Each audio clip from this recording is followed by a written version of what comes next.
Hello, my name's Jim. I'm a narcissist. I have narcissistic personality disorder. Making these videos for anybody that thinks they may have this disorder or have been diagnosed with this disorder, and they're looking to kind of feel connected with other people. Of course, 1.2% of the population have been diagnosed with this disorder, so it's very easy to feel like you're the only one. Or maybe you know somebody that you think may have this disorder, or maybe you're a victim. You've been in a relationship, or you are in a relationship with someone with this disorder. Really, just making the videos for anybody that's looking to gain any type of information. Full disclosure and disclaimer, I have a degree in psychology that I do not use, so I am not a licensed professional in any way, shape, or form. I'm actually an auditor, but I've been diagnosed by a licensed therapist with narcissistic personality disorder. So these videos are just giving my firsthand account and some of the insight that my therapist has given to me, and so forth and so on. I have made other videos. They talk about some of the symptoms I identify with. One video is just the symptoms I don't identify with, and another one's how I came about to discover I had the disorder, and then eventually to get diagnosed by my therapist. Today I want to talk about some more symptoms, characteristics that I display, that I have. One of the big ones, and this one hit home really fast, is I feel like the rules don't apply to me. I mean, since day one. I can go, I really think if there is ever going to be like one symptom that's like, man, if I can go back to the day I actually got this disorder, which, side note, in my introductory video, my narcissistic personality disorder stems from trauma. When I was young, my brother and I were walking home from baseball practice, and he was hit by a car. So I have extreme survivor's guilt, as well as I have survivor's guilt for people like my mom, other family members and friends that loved and cared about my brother. No matter how irrational, I feel like they blamed me for not having been able to prevent or stop the accident. Again, doesn't have to make sense for your mind to put that type of trauma on you. And the way my mind coped with it is it instilled me with this disorder. So that's where mine comes from. And if there's anything that, man, I could probably go back, and if I could discover the first day I realized that I had this symptom, I mean, that's probably the day I got that, like, this disorder kicked in, right? And its rules don't apply to me. Man, that's a big one for me. And I can go back to like day one, like I said, and I've just always, since I've had this disorder, felt like that. Like, these rules don't apply to me. Do want to let you know, I've only been diagnosed for a few months. So at 49 years old, I have a lot of years where this disorder ran my life. So when I say rules don't apply, I mean like little things, right? You see a don't walk on the grass, and I do what I want when I want. I'm a narcissist with narcissistic personality disorder, and you don't tell me what to do. And really just to question all types of authority, whether it be police officers, teachers, right? Bosses, rules don't apply, right? And you don't see rules as the majority of people do, right? You see them different, right? Because of the disorder. But the one thing that, if you are trying to make a different future than your past, and you are working towards emotional and mental wellness, you have to be able to identify the things that this disorder wants you to do, and you have to be able to stop and make and change those behaviors for the future. That's what we're trying to do. I mean, that's ultimately the goal, right? So for me, it's realizing that if there's a rule that I would normally be like, that rule, I'm gonna do whatever I want, it's stopping before we go through with it and saying, hey, doesn't my disorder make me want to not pay attention to rules? Hey, doesn't my disorder want me to break these rules. Hey, in the past, haven't I followed what my disorder wanted me to do? Where did that get me, right? So if I did follow through and let my disorder do whatever it wants, and I don't follow these rules, what could happen, right? So that's what we're trying to do.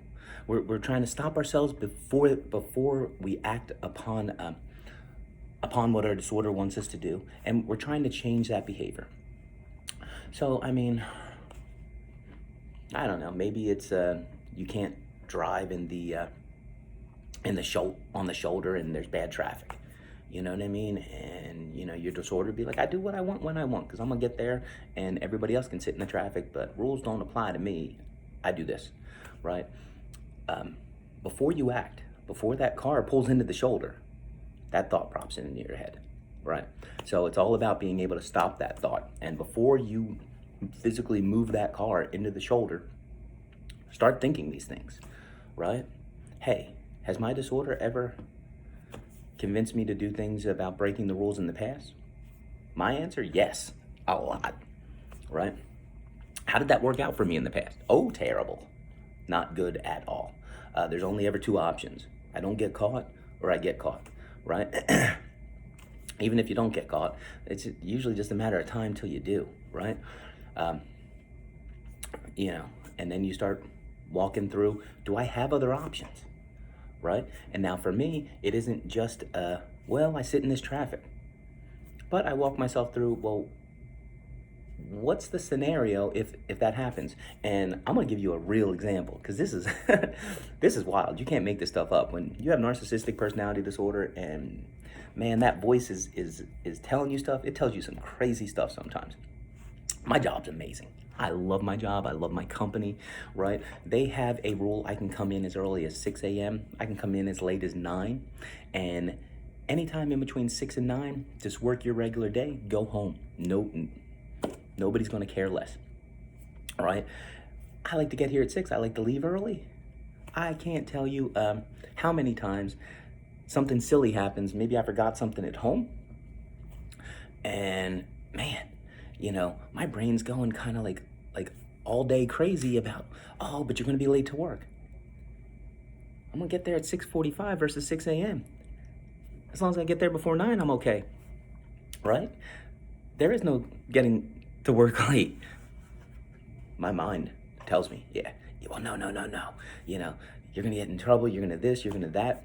Those automatic negative thoughts from that narcissistic personality disorder start kicking in.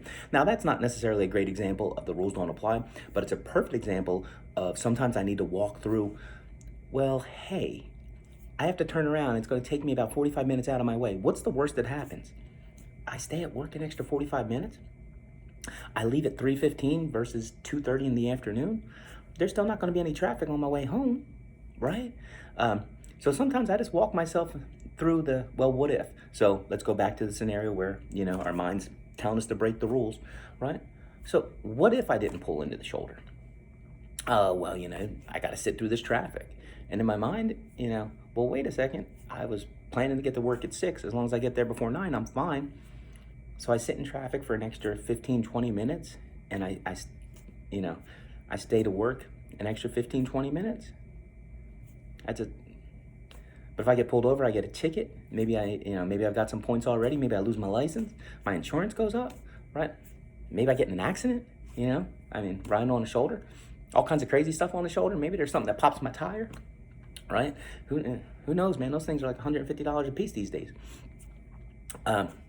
You just start walking, like I said. So what I start doing is I just start walking myself through the positives and the negatives, and I try to walk myself through what's the worst case scenario, right? And then I make a decision based upon the information. The more that I do that, the faster I get at making those decisions, right? Maybe the first time I'm sitting there in traffic talking to myself for 5 minutes, right? But maybe maybe after a couple of weeks / months of doing that, bam, that happens within 30 seconds to a minute, right? Making those changes, changing that behavior, right? Getting control, making sure I make the decisions and not my disorder, right? So that's one of the ways that I deal with the rules don't apply. But I tell you, Rules not applying is a big one for me.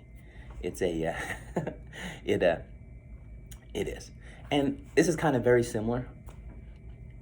People with narcissistic personality disorder, like me, we feel entitled.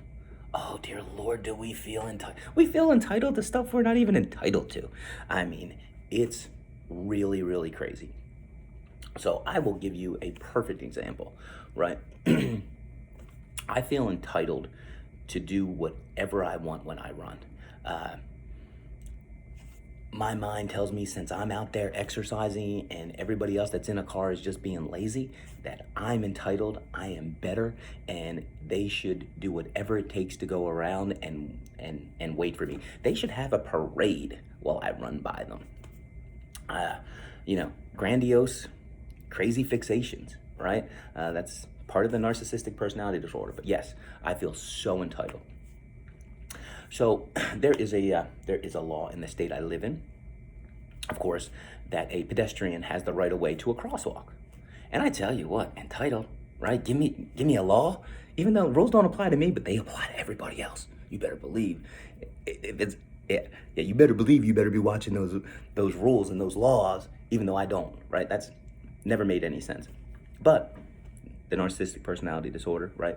That disorder doesn't have to make sense when it's telling me what to do.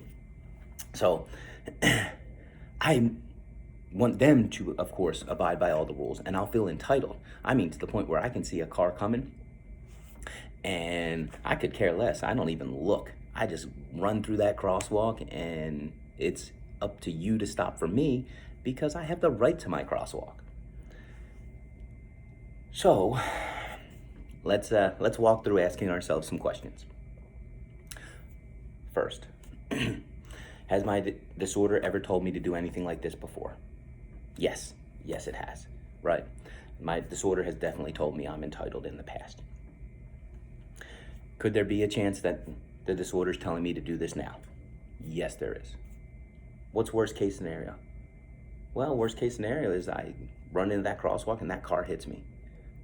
So at the end of the day, I feel so entitled that I am willing to jeopardize getting hit by a car because I'm entitled to that crosswalk, right?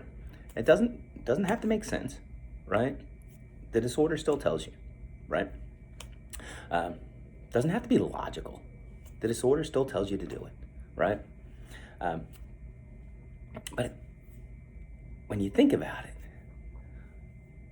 what's so wrong about letting that car go first and making sure that I'm safe? Remember, I try to walk through what's going to happen if I don't do it, right? I lose 5 to 10 seconds on my run. I mean, I just hit pause and then restart, and I stand here in the corner and everybody gets to look at my sweaty body. I mean, that's entitled, right? When the worst case scenario is just 5 to 10 seconds of my run is spent on the side of a street waiting for a car to pass. I mean, it's really pretty insane. And it comes down to everything, right? Man, don't let me be next in line and you talk or assist somebody else, right? I am entitled to that spot. Yeah. And there used to be just hell to pay, right? But again, I walked myself through it. I asked myself the questions. And, I'm not saying that I'm perfect by any stretch of the imagination. I'm not saying that everyone is a win, right? But I review them. I keep a journal. I celebrate the victories. I'm really hard on myself with the fails. Really hard on myself. One of the things we have to do when we have narcissistic personality disorder, we have to find a way to forgive ourselves if we fail.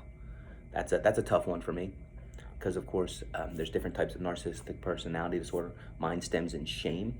So even though we all have self-loathing and low self-esteem, mine is of a different variety. So of course you can have different types. They're the ones that that go out and kind of like the, oh, look how gorgeous and amazing I am, even though I have low self-esteem. Mine's different. Mine's shame. It's guilt, right? It comes from a different core, and that completely affects everything, right? So really important that you be able to identify which one you have and where yours is coming from. And that kind of can take me into my my next one. All right. So one of the symptoms of narcissistic personality disorder, and I definitely have this, pipe dreams. Right. So sometimes we will have pipe dreams that don't even make any sense. Right. Let me give you an example. Like you decide one day that you are going to become a surgeon, and man, your mind doesn't even think about like the years of school you have to go through. I mean, you're already putting yourself into the, man, I'm gonna be performing surgeries, and you can start to even visualize yourself like in that operating room, right? And these are kind of like, that's an extreme, right? And they're usually a little bit more few and far between, but that just kind of an extreme example of some of the pipe dreams. Anything else, you're automatically imagining the amazing success it's going to be, right? So at that point, if I get a new job, right, I'm immediately, when I'm going through with HR, imagining myself being promoted in minutes, not hours, not days, not years, right? Immediately, I'm going to be CEO of this company before this day's over, and I start having those pipe dreams, right? And any type of activity I start thinking about, right? Boom, my mind's immediately telling me it's going to be a huge success. This is definitely where you start to find the people that just literally go from one, I have a $1 million idea to the next, I have $1 million idea, from 1 minute to the next, right? Very, very, very similar. Pipe dreams, just, I mean, they come faster than you can control them sometimes, right? And they're usually followed by very unrealistic expectations. Mine are very visual. That means I can start seeing it in my mind's eye. Give you an example.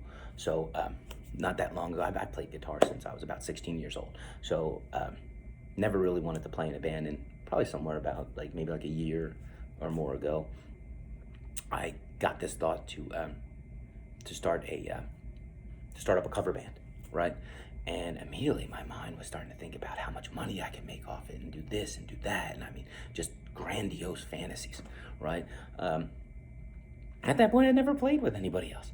I mean, you have timing you have to keep with the drummer. I mean, let alone, you got to find the people to put the band together, right? I mean, you have instruments that need to be bought. I mean, not that I don't have a guitar, but specific amps, mics, earpieces, cables. I mean, effects processors, right?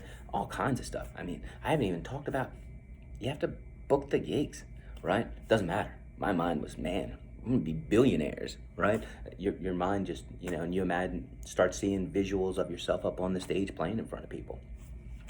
So that's what I'm kind of talking about when I say the pipe dreams, right? Now for us, again, it comes back to, we have to be able to think through it. Hey, I'm not saying don't dream, and I'm not saying don't dream big.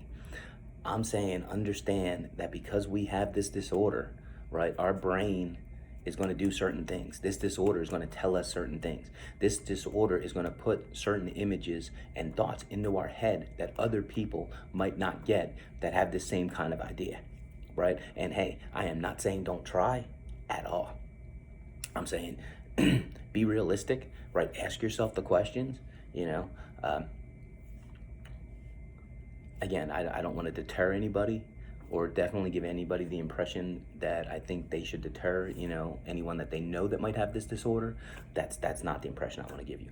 But you do have to be realistic that pipe dreams are a symptom of this disorder, right? And that's something you do need to be aware of if you have this disorder, or if you care about someone that has this disorder, because trust me, right?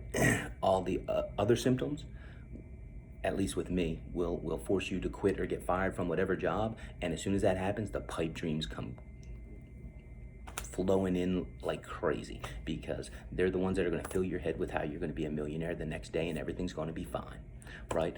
Sometimes you convince yourself and you even leave the job based upon these pipe dreams, right?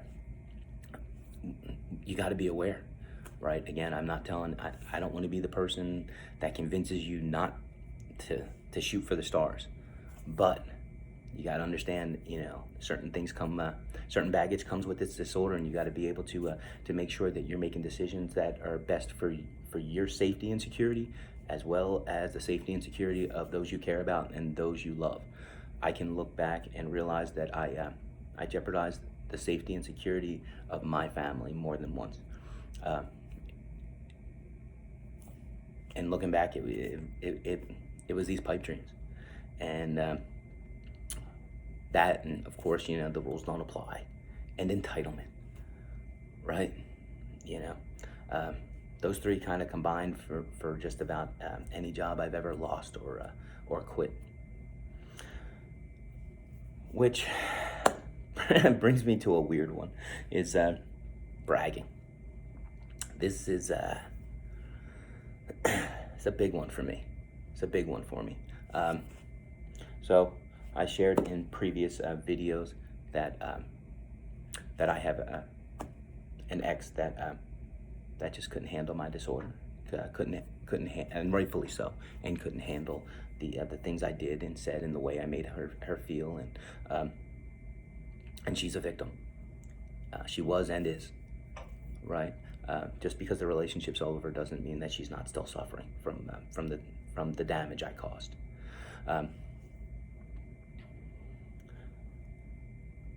Afterwards, before I had realized I had this disorder, I made the choice to stop posting on Facebook. And after I got diagnosed with this disorder, I got to tell you, it's one of the greatest decisions I ever made. And here's the thing: I can look back and, man, everything I posted on Facebook, it wasn't about, hey, there's people that I care about and I love about, that I want them to have this information. I want them to know that I did this, or we did this, or whatever. No, it wasn't. You know what it was about? It was about all those other people that I'm probably never going to see in my life. Let's say you got 500 friends on Facebook. Maybe you'll see 100 of them. I'm talking about those 400 that you'll never see again. You'll never talk to in any way, shape, or form outside of the social media platform. And you're just rubbing it in their face. Look what I did, right? I'm so awesome. I'm so amazing. Look at my post, right? That's what I did with Facebook, right? Now, if you don't have narcissistic personality disorder, right? This is pretty commonplace, I guess. I have it, so I don't know. All I can tell you is that all my posts on Facebook were bragging. They all were. I've noticed that whenever I do anything exciting, I don't tell somebody, I tell everybody. I tell everybody that'll listen. I'm not kidding. If I do something wild and amazing, you better believe if I stop off at a gas station, I'm going inside just to tell the cashier. That gives that low self-esteem validation, and that's not the way to get it. I now know that's not healthy. So for me, it's really important that when I do something, and here's the thing, we're all gonna do cool stuff in our lives. It's gonna happen, right? I ain't telling you, but I did something on Saturday that's amazing. It's lights out, one of the coolest things I've ever done in my entire life. And I ain't telling you, because I don't know if I'd be telling you for the right reasons. And that's the decision I make. I've currently only shared it with a few people. These are people that I deem that are close to me, and that I want them to know. So that's how I handle my accomplishments. Or if I do something really cool, right?